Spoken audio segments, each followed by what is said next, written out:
Bruce Pearl is a remarkable man, too. He is the coach of the Auburn basketball team. Now, I don't know how they'll fare in the March Madness, but they were rated the #1 team in the country for several weeks. It's a tremendous team out of Auburn. And he's an American Jew, and he doesn't make any bones about it. Several election cycles ago, he was actually an Obama supported, voted for Obama twice. This happens, folks. And then he saw the light. He said, what the hell am I doing? Because if you don't really think for yourself and you're raised in this environment or you live in this environment, a lot of this sports environment tends to be very liberal. Not that all the players are, but they tend to be. Depending on how you're raised as a Jew or a Catholic or what have you, it's more secular and identity related than faith related, let's be honest, in many cases. And eventually he said, wait a minute, what am I doing? So he's been very outspoken, which is very courageous for the coach of a college basketball team, because you know how these colleges are. You know how the woke police are. You know how difficult it is. But he is. Now, he's not, in your face. He's not, an emotional wreck about it, or he's passionate about it, as am I, as are you about so many things. So I wanted you to see this. I just thought it was very, very interesting. A couple of days ago, WVTM, Channel 13 News. Let's check it out. Go. I get asked a lot how this basketball program has become so competitive over the last 8 years. You're looking at the reasons right here. But for me, I believe it was God's plan to give us this success beyond what we deserve, to give us this platform, to give me an opportunity to just start this press conference really briefly and remind the world that Eden Alexander is still held hostage in Gaza right now. An American held hostage. And there aren't enough people in this country that know his name. So I asked the players if it was okay if I started out this press conference and just called out the name of an American. Bring the hostages home. Connect it with the ball over there. Write out the name. Pick it up. You know who to call from. We got the orange. Amazing. You want more blessing, Baruch?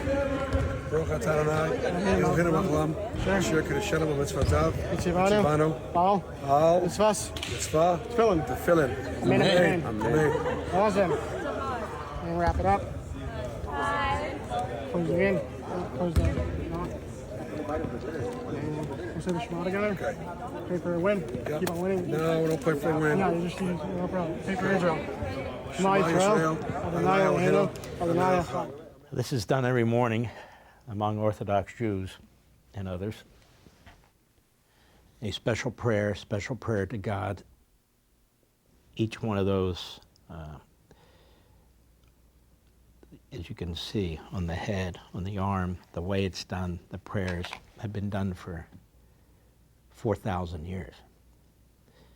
And each one of those have a symbol and a purpose. Several years ago, I think maybe the first time I ever visited Israel, I'm 67. The first time I visited Israel, I was 60. I was going to the Western Wall. If you haven't done it, and you can do it, and you have the funds to go and the time to do it, you ought to do it. Christian, Jew, or whatever. You touch that wall, you're touching history. You go through Jerusalem, every step is history, ancient history. You can take the path that Jesus took. You can see where the pool was, where every week, perhaps 1 million people traversed. It's just incredible. It's just absolutely incredible. That city's incredible, which is why the Islamists want to destroy it. They want to destroy any history and connection to Judaism, Christianity. We've talked about the town of Bethlehem, where Jesus was born, is now almost 80% Palestinian. They've pushed the Christians out of there. Christmas, celebrating Jesus. The main church there, the Christian church there, did not have an open display or celebration of it. And in fact, the minister there made excuses. He said, well, we don't want to offend the Palestinians. And it's like, excuse me? That's Bethlehem, for crying out loud. By the way, the explicitly Jewish areas of Jerusalem and so forth, where there are important ancient Christian sites, are protected by the Israelis. Protected by the Israelis for the Christians. The Temple Mount, where the Muslims built their temple on the holiest of Jewish land. On the holiest of Jewish land. They built the Temple Mount, they announced this is our third holiest site. They claim it as their third holiest site.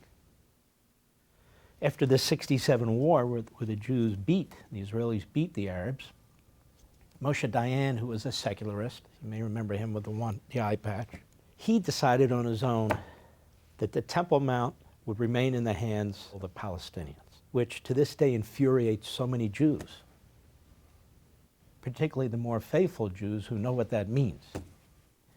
So now today, you literally have the Israeli IDF protecting the Temple Mount, preventing, without appointment or special dispensation, Jews from going to the Temple Mount and trying to defend and protect the Temple Mount from Palestinian terrorists who want to create a terrorist act there to draw attention to themselves, the whole world, and then blame the Jews and the Israelis. Think about that. Anyway, so I was going to the Western Wall, used to be called the Wailing Wall, in American parlance, with a friend of mine, Paul Teller. Paul Teller is a longtime conservative, really good guy, Jewish, but not really a practitioner. I think he'd agree with me. And we both walked there. I never had what you saw with Bruce there. And I'd never done tefillin. I was raised as a Reformed Jew. Now I reject Reformed Judaism altogether. I just do. It's just too political and too left-wing and too secular. For me. It's for me. Although the sugar cookies and the grape juice after the services, I did enjoy that. Nonetheless, so there's a gentleman who comes up to me. So many of them recognize me from the United States on Fox.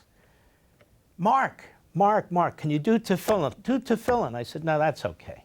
And I walk about 5 steps and I said, wait a minute. I'm at the Western Wall. If I'm going to do tefillin,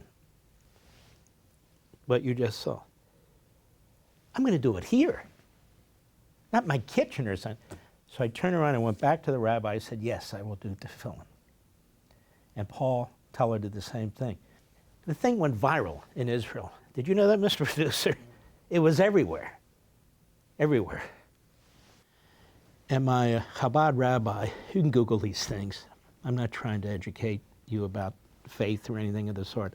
Far be it from me, I'm not capable of it. But I really enjoy the Chabad movement of rabbis and in our faith. And whenever he does meet with me in the morning, we do the tefillin, which I kind of look forward to. I don't really do it myself, but when he's there, I'll do it. So that's what the Coach Pearl, was doing there. And you can tell he doesn't do it often. He was smiling too.